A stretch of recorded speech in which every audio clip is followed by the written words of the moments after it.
If a person would sit down and let their body relax, totally relax, Okay.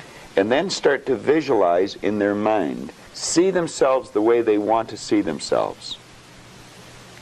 Which may take a good deal of thought, since we're not well, sure you if that relax, person- yeah. I mean, in terms of how we want to see ourselves. Maybe we don't know how we want to. Relate it to something specific.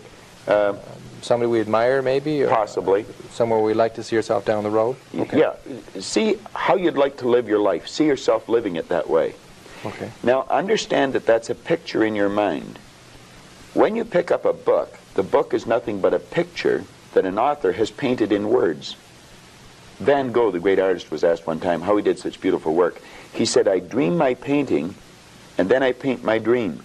They get the picture in the mind, and then paint it on the wall, or on the canvas.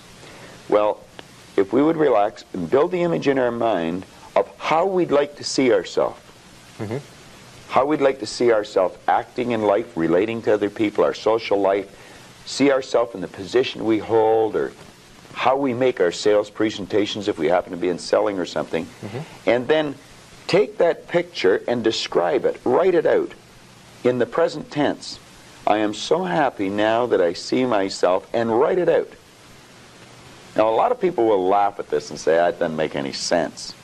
It makes a lot of sense. They can't tell you why it doesn't. I could spend hours telling you why it does, and I could explain it in such detail that everyone would understand it. But write out a description of how you'd like to see yourself. Start to read it, and read it, and read it, and read it every day. Carry it around and keep reading it. The one point that all the great teachers, all down through history, have all agreed on, they've been in complete unanimous agreement on it, we become what we think about.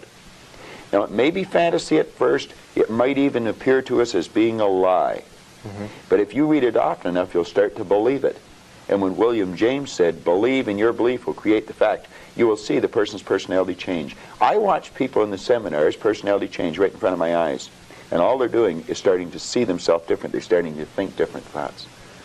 So our thoughts control our actions? Oh, there's no question about it. No, our thoughts control our feelings. Okay. Our feelings control our actions. All right. And we control our thoughts? Absolutely. Or we can control our thoughts? We can control our thoughts, yes.